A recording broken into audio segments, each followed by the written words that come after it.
প্ৰথমতে ভাৰতীয় আছিলে, তাৰ পিছত তেওঁ দুইটা সন্তানকে এখন বিদেশী ৰাষ্ট্ৰৰ নাগৰিকলৈকে ট্ৰান্সফাৰ কৰে।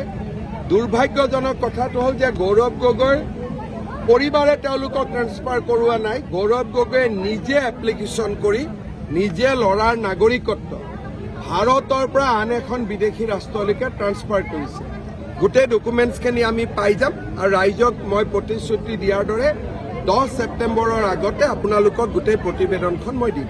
ভূপেন বৰাই কালি কৈছে যে অখিল গগৈ বেয়া সংবাদ কৰিছে কাৰণে বেয়া হৈছে। চাওক, অখিল গগৈ ভূপেন বৰাৰ কাজিয়া পেচাত মোৰ কমেণ্ট কৰিবলগীয়া নাই। এইটো তেওঁলোকৰ নিজৰ কাজিয়া পেচাল, যি কৰে তেওঁলোকে কৰি থাকে। আপুনি আজি গড়ৰ হত্যা কৰা পুনৰ আজি গড়ৰ হত্যাটোতো আৰু উত্থাপনটো অসমত অহা 100 বছৰমান হৈয়ে থাকিব। সেইটোৰ পৰা আপুনি কেনেকে ফালৰি কাটিব? ৰকিবুল হুছেইনক বেয়া পাই বুলি কৈছে গড়ৰ হত্যা কাৰণে। ৰকিবুল হুছেইনৰ লগতো বাকী মাটি বাৰী কোনো কাজিয়া নাই।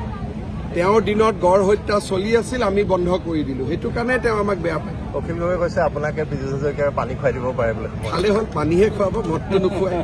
গতিকে পানী যদি অখিল গগৈ পানী খুৱাই, পানী খোৱাত কি আপত্তি আছে? মদ নোখোৱালে হ'ল। নাই, এওঁলোকতো প্ৰদ্যুৎ বৰদলৈ আল্লাৰ নাম ল'ব। গৌৰৱ গগৈয়ে 15 দিন পাকিস্তানত থাকি আহিব। এওঁলোক লাহে লাহে মানুহৰ ওচৰত এক্সপ'জ হৈ আছে। প্ৰদ্যুৎ বৰদলৈ আল্লাৰ নাম ক'লে, গৌৰৱ গগৈয়ে ইমান ধুনীয়া নামাজ পঢ়ে। কেনেকে শিকিব পাৰে হিন্দু মানুহ এজনে?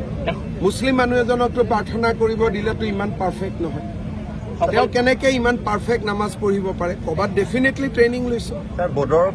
বদৰুদ্দিন আজমলৰ বিকল্প বুলি আপোনালোকে এতিয়া অখিল গগৈ এতিয়াতো আৰু বদৰুদ্দিনৰো সময় গ'ল। আৰু চাওক, এতিয়া বিধানসভাত যি ধৰণে ইলেকশ্যন হ'ব, ছিটবিলাক যেনেকৈ নতুনকৈ নিৰ্ধাৰণ হৈছে, তাতে সেইটো ফালে কি হৈ আছে আমি চিন্তা কৰিব দৰকাৰ নাই। সাংবাদিকৰ কাৰণে কিবা ভাল খবৰ আনিব নেকি? সাংবাদিকে চবতো এই গোটেই আঁচনিবিলাক সাংবাদিকেও পাব। গেছৰ চিলিণ্ডাৰৰ দাম কমিলেতো সাংবাদিকেও পাব তাৰ লাভ।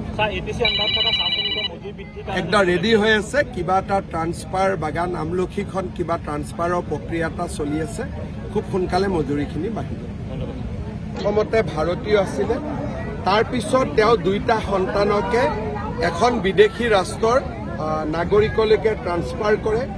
দুৰ্ভাগ্যজনক কথাটো হ'ল যে গৌৰৱ গগৈৰ পৰিবাৰে তেওঁলোকক ট্ৰান্সফাৰ কৰোৱা নাই। গৌৰৱ গগৈয়ে নিজে এপ্লিকেশ্যন কৰি নিজে ল'ৰাৰ নাগৰিকত্ব ভাৰতৰ পৰা আন এখন বিদেশী ৰাষ্ট্ৰলৈকে ট্ৰান্সফাৰ কৰিছে।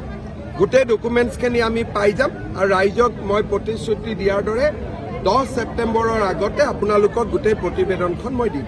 ভূপেন বৰাই কালি কৈছে যে অখিল গগৈ বেয়া সংবাদ কৰিছে কাৰণে বেয়া হৈছে। চাওক, অখিল গগৈ ভূপেন বৰাৰ কাজিয়া পেচাত মোৰ কমেণ্ট কৰিবলগীয়া নাই। এইটো তেওঁলোকৰ নিজৰ কাজিয়া পেচাল, যি কৰে তেওঁলোকে কৰি থাকে। আপুনি আজি গড়ৰ হত্যা কৰা পুনৰ আজি গড়ৰ হত্যাটোতো আৰু উত্থাপনটো অসমত অহা 100 বছৰমান হৈয়ে থাকিব। সেইটোৰ পৰা আপুনি কেনেকে ফালৰি কাটিব? ৰকিবুল হুছেইনক বেয়া পাই বুলি কৈছে গড়ৰ হত্যা কাৰণে।